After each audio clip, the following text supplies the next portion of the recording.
Stage 4 మోకాళ్ల అరుగుదలకి నొప్పి లేకుండా కీళ్ల మార్పిడి ఆపరేషన్ చేయబడును. Doctor Ramesh Gajula, endoscopic spine ortho surgeon and pain physician, పెనిషియా spine pain ortho and sleep centre, Uppal, Hyderabad. అందరికీ నమస్కారం. ఈరోజు రాష్ట్ర ప్రజలకు ఒకటి తెలియజేయదలుచుకున్నాం. లిక్కర్ గురించి, అక్రమ మద్యం గురించి ఈరోజు జగన్మోహన్ రెడ్డి గారు ఆయన కోర్టుని ఈరోజు మాట్లాడుతూ ఉంది. ఆ రోజు మీరు పూర్తిగా మద్య నిషేధం చేస్తామని చెప్పారు.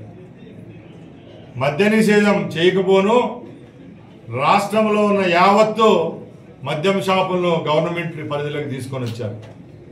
అది కూడా గత 40 సంవత్సరాలుగా ఇక్కడ వ్యాపారం చేస్తున్న వ్యాపారస్తుల నోట్లో మన్ను కొట్టి అన్ని మద్యం షాపులను మీ కింద పెట్టుకొని ఎక్కడ ఈరోజు భారతదేశం అంతా గూగుల్ పేనో, ఫోన్ పేనో అని టెక్నాలజీ మీద ఆధారపడి ముందుకెళ్తా ఉంటే ఒక బడ్డీ కొట్టువాడు కూడా గూగుల్ పే వాడుతా ఉంటే వందల వేల రూపాయలు వ్యాపారం చేసే మద్యమంగళ్లలో కూడా మీరు అవన్నీ తీసి క్యాష్ పద్ధతి తీసుకొని వచ్చి అక్రమంగా వచ్చిన డబ్బులన్నింటినీ మీ కింద వేసుకొని ఈరోజు మీ నాయకులు ఎవరైతే ఉన్నారో అందరూ జైలు పాలు అవ్వడం జరుగుతూ ఉంది. ఈరోజు చూస్తూ ఉంటే మీ పార్టీలో మెయిన్ నాయకుడు మిథున్ రెడ్డి గారు 71 రోజు జైల్లో ఉండి బయటకు రావడం జరిగింది. సజ్జల రామకృష్ణారెడ్డి గారు ఈరోజు మాట్లాడుతున్నారు, ఏదో ఈ ప్రభుత్వంలో మద్యంలో ఈ తెలుగుదేశం ప్రభుత్వం వచ్చిన తర్వాత ఏదో అన్యాయం జరిగిపోయిందని చెప్తున్నారు. మద్యం లాబీలు, సిండికేట్లు నడిపింది మీరండి. ముఖ్యంగా గత 5 సంవత్సరాల్లో నాసిరకం మద్యం తయారు చేసింది మీరు. ఈ రాష్ట్రంలో తయారు చేసే విధానాన్ని కనబెట్టింది మీరు. ఈరోజు మీ సోదరులు ఎవరైతే అనిల్ రెడ్డి గారు సౌత్ ఆఫ్రికాలో ఉన్నారో, సౌత్ ఆఫ్రికాలో ఈ మద్యం వ్యాపారం చేస్తున్నారో వాళ్ళ ద్వారా ఇక్కడ లిక్కర్ పాలసీని తయారు చేసి అక్రమంగా నాసిరకం మద్యం కంపెనీలు, అక్రమైన కంపెనీలు ఏర్పాటు చేసి ఈ రాష్ట్ర వ్యాప్తంగా మంచి కంపెనీలందరినీ రాష్ట్రం వదిలే విధంగా చేసి మీరు ఇక్కడ వ్యాపారం చేయడం జరిగింది. ఆ రోజు మీరు తప్పు చేశారు కాబట్టి ఈ ప్రభుత్వం వచ్చిన తర్వాత చట్టపరంగా చర్యలు తీసుకున్నాం కాబట్టి మీ యొక్క ఎవరైతే మెయిన్ నాయకులు ఉంటారో వాళ్ళందరూ జైలు పాలు కావడం జరిగింది. ఈరోజు మీ నాయకులు మాట్లాడుతూ ఉన్నారు, మాకు క్లియర్ చిట్ ఇచ్చింది కోర్టు అని చెప్తున్నారు. మేము ఒకటే ప్రశ్నిస్తున్నాం, ఎక్కడ మీకు క్లియర్ చిట్ ఇచ్చారు? న్యాయపరమైన లొసుకులను అడ్డం పెట్టుకొని ఈరోజు మీరు బెయిల్ పైన బయట తిరుగుతూ ఉన్నారు. కేవలం కండిషన్ బెయిల్ మీద మీరు బయటకు వచ్చి ఈరోజు మా ప్రభుత్వం పైన, మా పైన నిందలు వేస్తూ ఉన్నారు. మేము ఒకటే సవాల్ విసురుతున్నాం. మొన్న మొలకల చెరువులో జరిగిన ఘటన గురించి నేను ఒకటే చెప్తున్నా. ఈ ప్రాంతవాసిగా ఒక మాజీ ముఖ్యమంత్రి హోదాలో జగన్మోహన్ రెడ్డి గారు ప్రెస్ మీట్ ఏర్పాటు చేసి ఒక పెద్ద స్క్రీన్ పైన మా ముఖ్యమంత్రి గారి పైన, ఆ తర్వాత మా యువ నాయకుల పైన, మంత్రిగా ఉన్న నా పైన మాట్లాడడం జరిగింది. నేను ఛాలెంజ్ విసురుతున్నా జగన్మోహన్ రెడ్డికి, రండి ఇక్కడే మన కాణిపాకం వినాయకుని దగ్గర ప్రమాణం చేస్తాం. ఈ అక్రమ మద్యంలో మీరెవరైతే మా మీద నిందలు మోపారో మాకు దీంట్లో భాగస్వామ్యం అయితే ఆ దేవుడే మమ్మల్ని చూసుకుంటాడు. మీరు తప్పులు చేసి మీ తప్పులు కప్పుపుచ్చుకునేదానికి మీ మీద జరుగుతున్న బ్యాడ్ ప్రాపగాండా ఏదైతే ఉందో దాన్ని వేమార్చే విధంగా ఈరోజు మా పైన జరుగుతూ ఉంది. మేము ఒకటే చెప్తున్నాం, ఏ రోజైనా ఏ విషయంలోనైనా చిన్న వెంట్రుకంతా మా పార్టీ నాయకులైతేనే మాకు సంబంధించిన వారు తప్పు చేశారని తెలిస్తే మా ముఖ్యమంత్రి గారు చర్యలు తీసుకుంటారు. అదేవిధంగా నిన్న జరిగిన ఘటనలో కూడా రాష్ట్ర ఎక్సైజ్ చట్ట పరిధిలోకి ఎవరు తప్పు చేసినా వాళ్ళని తీసుకొని వచ్చి శిక్షిస్తామని చెప్పడం జరిగింది. దానిలో భాగంగానే ఈరోజు టాస్క్ ఫోర్స్ పనిచేస్తూ ఉంది. ఎవరైతే దీంట్లో తప్పు చేశారో వాళ్ళందరినీ ఇంట్రాగేట్ చేయడం, కటకటాలు పాలు చేయడం కూడా జరిగింది. మీ ప్రభుత్వంలో ఇలాంటి పరిస్థితులు లేవనెత్తింటే మీరు చేసి ఉంటారని అడుగుతున్నాం. ఆ రోజు ఒక దళిత డ్రైవర్ను చంపిన ఎమ్మెల్సీ ఈరోజు మీ వెనకాల పెట్టుకుని తిప్పుతున్నారా లేదా అని అడుగుతున్నాం. మీరు ఆ రోజు అతని మీద ఏమైనా చర్యలు తీసుకున్నారా అని అడుగుతున్నాం.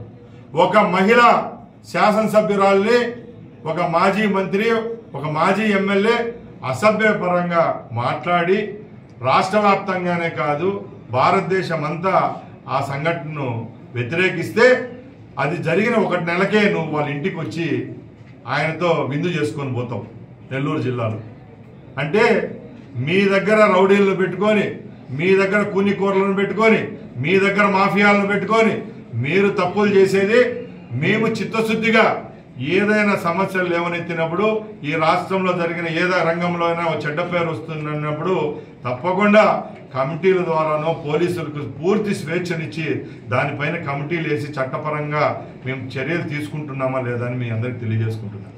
అంతే తప్పక కింద స్థాయి సర్పంచ్ స్థాయి నాయకుడి నుంచి మాజీ ముఖ్యమంత్రి స్థాయి నాయకుల వరకు మీరు ఒకటే పెట్టుకున్నారు. సోషల్ మీడియాలో పెట్టడం, ఇదో ముఖ్యమంత్రి గారు ఇది చేశారు, ఆ స్థానిక మంత్రి ఇది చేశారు, పాత ఫోటోలన్నీ తీస్తున్నారు, దానిపైన ట్యాగ్ లైన్లు వేసేస్తున్నారు, మీతో వీళ్ళకి ఇంతంది అంతంది. ఆ స్కామ్ విలువ ఎంత, మీరు మా మీద మోపుతున్న తప్పెంత అని అడుగుతున్నాం. ఈ రోజుకి ఈ విషయంలో ఎవరైతే మా మీద కామెంట్ చేశారో వాళ్ళకి నేను సవాల్ విసురుతున్నా, మీరు చర్చకు రండి. నిజంగా మేము తప్పు చేశామని తెలిస్తే ఏదానికైనా మేము సిద్ధమని తెలియజేసుకుంటున్నా. ఒక్క అనా పైసా రూపాయలు మద్యం స్కామ్కి సంబంధించిన డబ్బు మేము వాడినా, మా అకౌంట్లో పడినా, మేము తప్పు చేశామని తెలిసినా కూడా ఏదానికైనా సిద్ధమని తెలియజేసుకుంటున్నా. అలాగే నేను ఒకటే చెప్తున్నా, మీరు మంచి వాళ్ళైతే రేపు రాబోయే కాలంలో కోర్టుల్లో మీకు ఎదురు దెబ్బ తగులుతుందా లేదా అని మీరు ఆత్మవిమర్శ చేసుకోవాలి. ఎందుకంటే తప్పు చేసేది మీరు, నెట్టేది వేరే వాళ్ళపైన. ఈరోజు లిక్కరు, రెవెన్యూ, ఇసుక, మైన్ ప్రతి ఒక్క రంగంలో మీ పాత్ర ఉంది. ముఖ్యంగా ఈ మద్యానికి సంబంధించిన విషయానికి వస్తే నిన్న కూడా ఎవరైతే మా సంబంధిత శాఖ మంత్రి ఉన్నారో వాళ్ళు క్లియర్ స్టేట్మెంట్ కూడా ఇవ్వడం జరిగింది. దీంట్లో ఇంట్రాగేషన్ ఇలా జరుగుతూ ఉంది, నిందితులు ఉన్నారు, వీళ్ళందరినీ మేము ఇంట్రాగేట్ చేసి కేసు ఫైల్ చేయడం జరిగింది, చట్టపరంగా పోతున్నాం. దీన్ని కూడా రేపు ఏదైతే టాస్క్ ఫోర్స్ ఉందో అక్రమ మద్యం పైన దాని మీద కూడా కొత్త టాస్క్ ఫోర్స్ని తీసుకొని వస్తున్నాం. మేము నిజంగా తప్పు చేసే వాళ్ళం అయితే మాది ప్రభుత్వం పెట్టుకొని ఆదిలోనే దాన్ని అంచేసేవాళ్ళం, అది స్టార్టింగ్లోనే అంచేసేవాళ్ళం. మేము నిజంగా ఎక్కడైనా అధికార బలాన్ని ఉపయోగించో లేకపోతే అధికారాన్ని అక్రమంగా వేరే దాంట్లో వాడేవాళ్ళం అయితే ఫస్ట్లోనే దానిపైన పూడి నీళ్లు చల్లేవాళ్ళం. ఎక్కడా లేదు. పత్రికలకు స్వేచ్ఛనిచ్చాం, అధికారులకు స్వేచ్ఛనిచ్చాం. ఎవరైతే నిజంగా దీంట్లో తప్పు చేశారో వాళ్ళకి శిక్ష అనుభవించాలా. రేపు రాబోయే కాలంలో ఈ ప్రభుత్వానికి కానీ ప్రజలకు కానీ చెడ్డ పేరు రాకూడదని చెప్పి మేము చేశాం తప్పక ఎక్కడ ఎవరు ప్రమేయం లేదు. ఇప్పటికీ వైసీపీ నాయకులు ఇప్పటికైనా తేరుకోవాలా. ఈ రోజుకి మెడికల్ కాలేజీల మీద 1 కోటి సంతకాలంట.